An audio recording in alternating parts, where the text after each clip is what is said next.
गर्मियाँ आ गई हैं और अब नॉर्थ का सारा क्राउड पहाड़ों की तरफ भागेगा and Rishikesh topping the priority list. मेरे कुछ सवाल इसके आसपास ही हैं। टूरिज्म कैसे इफ़ेक्ट करता है नेगेटिवली, पॉजिटिवली, और इकोनॉमी कैसे इफ़ेक्ट करता है? इसके क्या एडवर्स इफ़ेक्ट हैं इसके आसपास? और सवाल है मेरे। और जैसे आप इतने सालों से रह रहे हैं, इतने लोगों को आपने आते-जाते बहुत तरह का टूरिज़्म आपने देखा है, बढ़ते हुए, तो वो कैसे इफ़ेक्ट करता है ऋषिकेश को?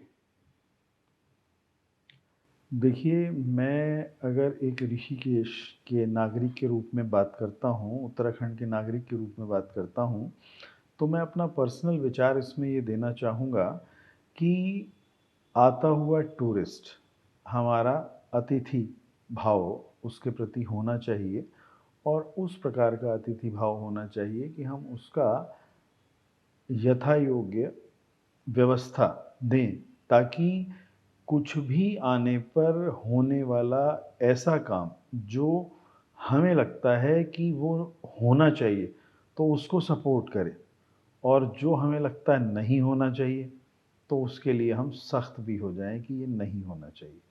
मैं स्पष्ट रूप से अगर आपसे बात करूं आज, तो ऋषिकेश की आपने बात की, तो ऋषिकेश के उस भाग की बात कर रहा हूं जो टूरिस्ट के लिए इस समय मोस्ट हैपनिंग है, तपोवन। राफ्टिंग भी, कैंपिंग भी, और ये सब लगभग उसी क्षेत्र में होता है। हम देवभूमि उत्तराखंड की बात कर रहे हैं। हम बात कर रहे हैं उस स्थान की जो पूरे भारत में योग के हिसाब से प्रसिद्धि पा चुका था पहले। अभी वो राफ्टिंग की वजह से, कैंपिंग की वजह से योग को थोड़ा घटता हुआ देख रहे हैं और उस भाव को बढ़ता हुआ देख रहे हैं। मगर जब राफ्टिंग, कैंपिंग और ये सब चीज़ें आ रही हैं, तो यहाँ का कन्वर्ज़न कुछ ऐसा लग रहा है कि गोवा की तरफ जा रहा है या गोवा से आगे लेकर जा रहा है।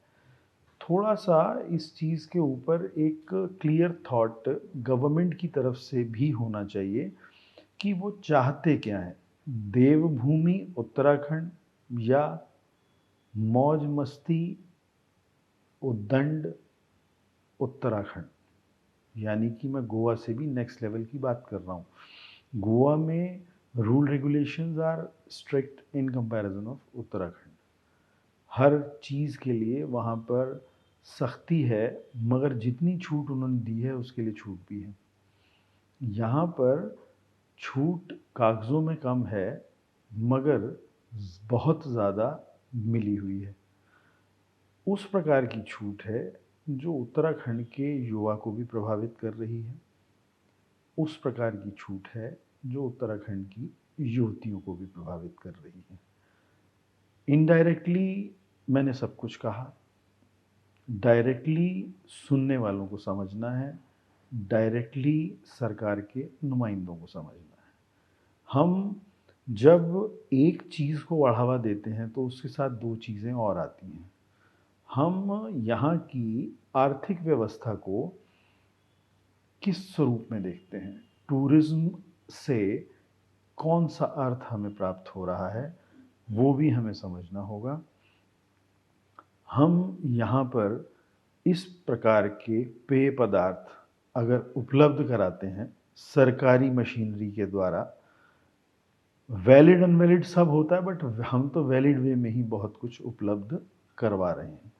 उस तरह की अनवांटेड शॉप्स ऐसी जगहों पर, गंगा के बहुत नज़दीक, बहुत नज़दीक, बहुत नज़दीक, सारे का सारा टूरिस्ट वहाँ से भी ले सकता है, कैरी करके भी ला सकता है। मगर ये सब व्यवस्थाएँ देने से पहले हमें एक नीति निर्धारण तो करना पड़ेगा कि हम इसे बनाना क्या चाहते हैं। हम कर नहीं रहे और ये बनता वही जा रहा है जो मैंने आपसे कहा कि ये गोवा का और अलग नेक्स्ट वर्ज़न तैयार हो गया है। रीज़न है यहाँ की अप्रोच नॉर्थ इंडिया के लिए बहुत कंफर्टेबल है। सब लोग बहुत आसानी से पहुँच सकते हैं। महँगा भी यहाँ कुछ नहीं है। होटल्स के प्राइसेस बहुत ज़्यादा रीज़नेबल हैं। तो एक लोअर क्लास से लेकर अपर क्लास तक हर व्यक्ति को यहाँ पर आराम है। एनसीआर प्लस जितना भी नॉर्थ का भाग है, तो हम आप मान के चलिए मैक्सिमम 300 साढ़े 300 किलोमीटर डिस्टेंस पे हो। कुछ हो सकता है थोड़ा बहुत 400 पे हो, मगर इतने में सब निपटता है। इंफ्रास्ट्रक्चर बहुत अच्छा है, रोड्स कंडीशन बहुत अच्छी हैं, घंटों में आदमी 4 नहीं तो 8 में यहाँ पहुँचता है कहीं से। अब ये सब व्यवस्थाएं जो आपने पूछी, और मैं सीधा इसी पॉइंट के ऊपर चला गया। कारण ये है, जैसा मन होता है वैसी बात बोलता है। मेरी भी मजबूरी है, क्योंकि मुझे ये कष्ट दे रहा होता है तो मैंने बोल दिया।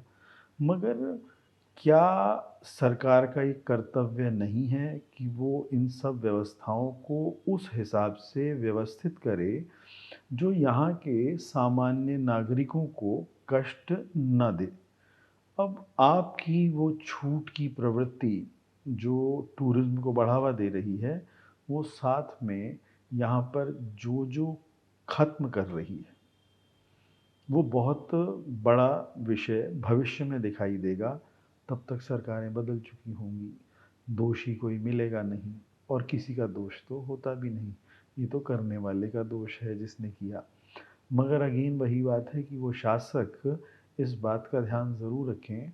हम आज उत्तराखंड में उस सरकार की गवर्नेंस में हैं जो सेंटर में भी है और उत्तराखंड में भी है। उत्तराखंड के लिए इससे सुंदर समय नहीं हो सकता किसी भी नीति निर्धारण के लिए। पूरा सपोर्ट उसमें आता है, और उसके बावजूद ये विषय बढ़ते बढ़ते वहाँ आ गया।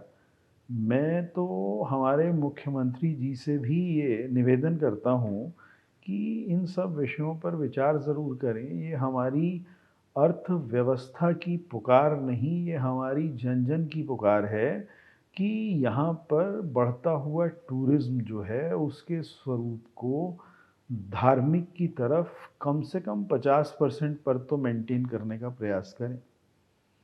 अगर वो इससे नीचे जाना शुरू हो गया तो देवभूमि उत्तराखंड का जो नाम है उसका अर्थ ही समाप्त हो जाएगा। ये मेरी प्रार्थना विशेष तौर पे इस बात को लेकर भी है कि हम किस भाव में जा रहे हैं। हम देवभूमि उत्तराखंड, योग नगरी ऋषिकेश, क्या ये सब नामों को रखने से कोई देवभूमि हो जाता है? क्या ये धर्म नगरी हो जाती है? क्या ये माँ गंगा का वो पावन तट हो जाता है नाम रखने से? नहीं, यहाँ पर उस प्रकार की व्यवस्थाएं भी होनी चाहिए जो इसको धार्मिक क्षेत्र बनाकर रखें।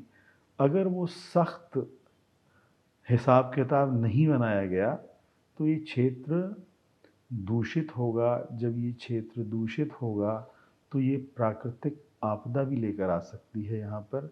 ऐसा ना हो कि कल को कोई प्राकृतिक आपदा यहाँ ऐसी आ जाए जो उस क्षेत्र को ही साफ कर दे जहाँ पर ये सब कुछ हो रहा है। ये कोई बड़ी बात नहीं है।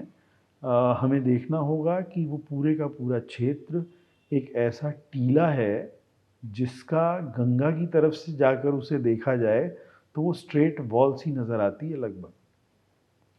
कभी भी परमात्मा की तरफ से कोई अव्यवस्था दी गई जो कि मनो की अव्यवस्था की वजह से आने वाली है, तो ये तो सारा टीला ही खिसक सकता है कभी।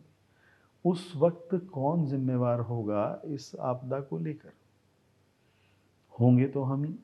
मगर क्योंकि आपने पूछ लिया तो मैंने कह दिया। मैं बार बार इस बात को कहना चाहूँगा शासन में बैठे हुए सब अधिकारियों से और जो मंत्री वर्ग है उससे भी कि आपके पास इस टेन्योर में जो समय है उसका सदुपयोग करते हुए कुछ इस प्रकार के नियम, कायदे, कानून हम बना दें जो इस क्षेत्र की मर्यादा को बनाए रखें।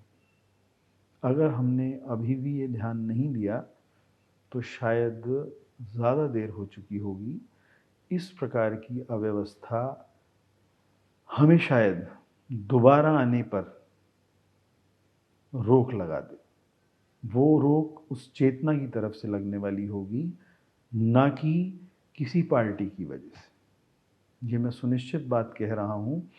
उत्तराखंड यानी धर्म स्थान, और धर्म स्थान की सुरक्षा अगर हम नहीं कर पाते तो गलत है। एक राम मंदिर को लेने के लिए कितने प्रयास किए गए, जी।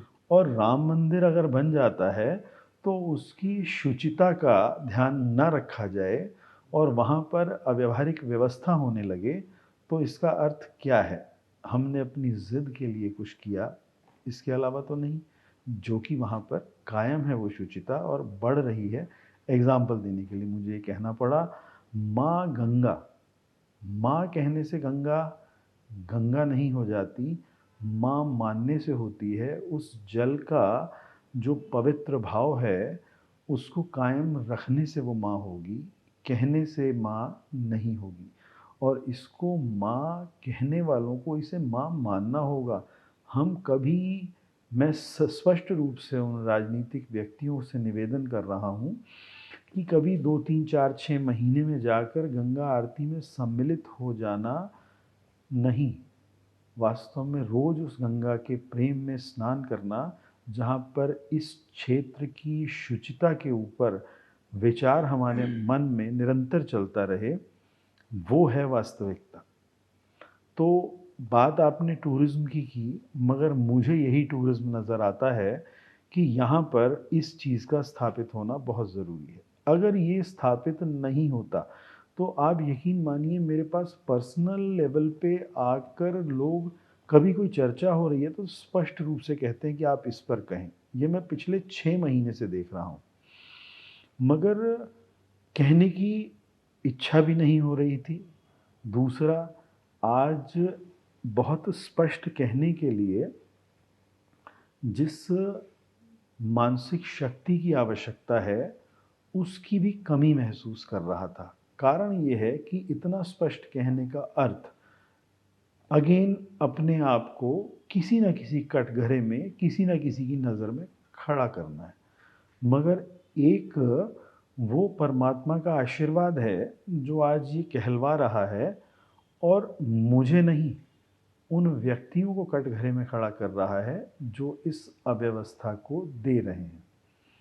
क्योंकि ये मानसिक शक्ति, मन की शक्ति है। वो चेतना जब इस प्रकार के भाव कहलवाती है, तो उनकी व्यवस्था भी वो करती है। मैं आपको एक चीज़ और कहना चाहूँगा इस विषय पर। मैंने आज से लगभग 2 साल पहले भी कहा था कुछ, और वो कहने के बाद मैंने अनुभव किया कि है तो सब दिखावा ही।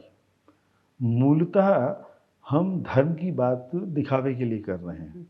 अगर वास्तविक धर्म की बात करें, तो ये विचार ही नहीं आता। हम आबकारी नीति के ऊपर बहुत बात करते हैं, अर्निंग के ऊपर बहुत बात करते हैं। हमें लगता है कि आमदनी कम हो रही है तो और दुकानें खुल जानी चाहिए। मगर हमें ये क्यों नहीं लगता कि इस प्रदेश का जब निर्माण तो नहीं कहूँगा, मगर ये प्रदेश का जब जन्म हुआ, उत्तर प्रदेश से अलग करके, उत्तरांचल, ये उत्तर का आंचल है। आंचल को दोष ना दें, आंचल को दूषित ना करें। ये हिमालय की तराई है, ये धर्म के लिए ही बनाई है। मगर कौन सा धर्म? वो जो मानव धर्म को जागृत करता हो। तो इसका ध्यान रखना बहुत आवश्यक है, और अगर ये ध्यान नहीं रखा गया तो प्रकृति का विनाश भी एक इसका भाग है जो वो देती है। और एक भाग वो भी है कि जो शासन तंत्र है वो भी चोट खाता है। हम अपनी सीट के लिए प्रयास करते हैं, मगर प्रकृति ने जो ये व्यवस्था दी है, हम इसके लिए प्रयास नहीं करते। इसका दोष हमें हमेशा के लिए दूर कर देता है उस शासन व्यवस्था से, जिसके अधिकार में, जिसके अहंकार में हम ये भूल जाते हैं कि ये देवभूमि है। वास्तव में ये बनी ही ये जगह उसी हिसाब से थी। हरिद्वार, हरि का द्वार, ऋषिकेश ऋषि से जुड़ा हुआ विषय है। बद्रिकाश्रम, केदारनाथ, सब कुछ, और साथ में तपोवन, और तपोवन में होता हुआ तप, उन सब शासनाध्यक्षों को मेरी तरफ से समर्पित है। वो जो तप वहाँ हो रहा है, उस तप का आप ब्यौरा लीजिए, और ये कैसा तप तपोवन में हो रहा है। और अगर शायद फिर भी ना समझ आ रहा हो, तो कृपा करके उसका नाम तपोवन से कुछ और बदल दीजिए, ताकि ये नाम तो कम से कम कलंकित ना हो। हम ध्यान रखें, तपोवन नाम बदल दीजिए। अगर आप कुछ ना कर पाएँ तो नाम ज़रूर बदल दीजिए। मेरी प्रार्थना है उन शासनाध्यक्षों से, क्योंकि सारे ही अध्यक्ष हैं आज, इसलिए कहना पड़ रहा है, और सारे अधिकारी वर्ग से, कि ध्यान रखें। और ये भी ध्यान ज़रूर रखिए कि यहाँ के युवक और युवतियाँ हमारे ही बच्चे हैं, हमसे ही वो संबंध रखते हैं। अगर उनके अंदर कोई दोष आता है तो उसके ज़िम्मेवार वो नहीं, हम हैं। हम इस बात को लेकर कि उनको कहीं दूर ना जाना पड़े उस चीज़ को लेने के लिए जिसकी मैं बात कर रहा हूँ, तो हमने उनको यहीं उपलब्ध करा दी, कहकर भी हम इसका गौरव अनुभव करने का प्रयास करते हैं कि एक्सीडेंट हो जाते हैं जब वो लेने जाते हैं। तो आप होम डिलीवरी ही शुरू करा दीजिए, उतना भी नहीं जाना पड़ेगा जितना जाने की हमने बात सोची कि नज़दीक उपलब्ध करा दें। और आगे बढ़ें तो सीधा इंजेक्शन ही लगवा दीजिए उनको, क्योंकि बढ़ने तो वाली है डिमांड, पहुंच सकते हैं वहाँ पर। ये नशाखोरी यहाँ पर विभिन्न स्वरूपों में फ़न उठा रही है और बहुत लंबे समय से उठा रही है, मगर ये बढ़ते हुए उस स्तर पर आ गई है क्योंकि टूरिस्ट बहुत ज़्यादा आने से ये सब कुछ बहुत बढ़ गया है, सबको मालूम है, मगर फिर भी नियंत्रण नहीं है। और क्यों नहीं है, इसका उत्तर भी नहीं है। कभी कभार कोई सुंदर सा एक संदेश सोशल मीडिया के ऊपर सुनाई देता है जिसमें लगता है कि कुछ हो रहा है, मगर कभी भी कुछ होता नहीं। हम बहुत कुछ करने की बातें कर रहे हैं, मगर इतना तो कर दें।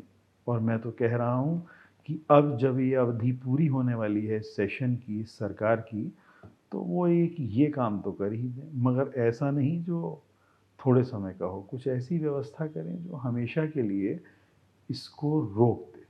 बहुत ज़रूरी है इसे रोकना। आप कुछ अगला सवाल करना चाहें तो पूछें, जी इसी सर। संबंध में पूछें। हम और विषयों पे बाद में बात करेंगे, कुछ भी आपके मन में आता है आप पूछिए। जी सर, तो जैसे अभी आपने बताया कि क्या पॉजिटिव है, क्या नेगेटिव है, क्या टूरिज़्म है और क्या टूरिज़्म मायने रखता है ऋषिकेश के लिए। तो ऋषिकेश की इकोनॉमी के लिए और आप किस तरह का टूरिज़्म चाहते हैं, जो प्रमोट हो, जो कल्चर को बिना नुकसान पहुँचाए रेवेन्यू में एडिशन कर सके ऋषिकेश के लिए? ऋषिकेश सराउंडिंग्स में बहुत कुछ अवेलेबल है। एक ऋषिकेश से चीला डैम है, वहाँ तक के लिए रोड जाती है, आगे जाके वो हरिद्वार निकलती है। इस रोड के ऊपर बहुत ज़्यादा संभावनाएं हैं बैलेंस तरीके से नेचर का इस्तेमाल करके, क्योंकि ये नेशनल पार्क एरिया है, राजा जी नेशनल पार्क, तो बैलेंस तरीके से इस्तेमाल करके कुछ पॉइंट्स बनाकर हॉर्न को बैन करके स्लो स्पीड में गाड़ियों को क्रॉस करते हुए एक हम वो आनंद दे सकते हैं जो बहुत ही रस से भरा हुआ है। हम वहाँ पर 500 रुपये, 1000 रुपये गाड़ी क्रॉस होने का भी अगर रखें, with full conditions, full of conditions, कि स्पीड भी ये रहेगी, हॉर्न का भी ऐसा होगा, और इस रास्ते पर कैमरे लगे हों, कहीं पर भी कोई कुछ फेंकेगा नहीं, गाड़ी खड़ी करेगा तो उसके पर्टिकुलर पॉइंट है कि वहीं पर गाड़ी खड़ी कर सकता है। तो एक तो बहुत बड़ी अर्निंग हो सकती है। अभी मैंने सी प्लेन के बारे में, यहाँ आपने भी शायद देखा होगा, अभी सी प्लेन का टेस्ट हुआ है और अच्छा है, मतलब अर्निंग के लिए वो अर्निंग बहुत के सुंदर व्यवस्था है। इसके अलावा अभी रोपवेज हैं, यहाँ पर माँ कुंजापुरी का मंदिर है। ये यहाँ से 1 घंटे की ड्राइव पर ऋषिकेश से माँ कुंजापुरी का मंदिर है। वहाँ से हिमालय की पूरी रेंज नज़र आती है, अपने आप में मन लुभावन है। आप इस तरह की जगह को टिकट्स पे ला सकते हैं और मैनेज कर सकते हैं वहाँ के सिस्टम को। आप वहाँ के लिए रोपवे का सुना है कि शायद सैंक्शन हो भी गया है, कंफर्म मेरे पास कुछ नहीं है बट सुना है। तो इस तरह की जगहों को आप बढ़ावा दे सकते हैं। माँ सुरकंडा देवी का मंदिर है, वहाँ पर आप ऐसा कर सकते हैं। राफ्टिंग कमाल है, मगर राफ्टिंग की गुणवत्ता को बनाए रखते हुए राफ्टिंग कराई जाए, ताकि उसमें एक डिसेंसी भी हो, एक ऐसा व्यवहार हो कि हर मानसिक स्तर का व्यक्ति उसका आनंद ले सके। ऐसा ना लगे कि वहाँ पर हम धकेले जा रहे हैं। कुछ इस प्रकार की व्यवस्थाओं का भी ध्यान रखना ज़रूरी है। इसके अलावा और भी बहुत कुछ व्यवस्थाएं हैं, मगर जितना मैंने कहा, इतने से जो लीकर से हो रहा है उससे बहुत ज़्यादा हो सकता है।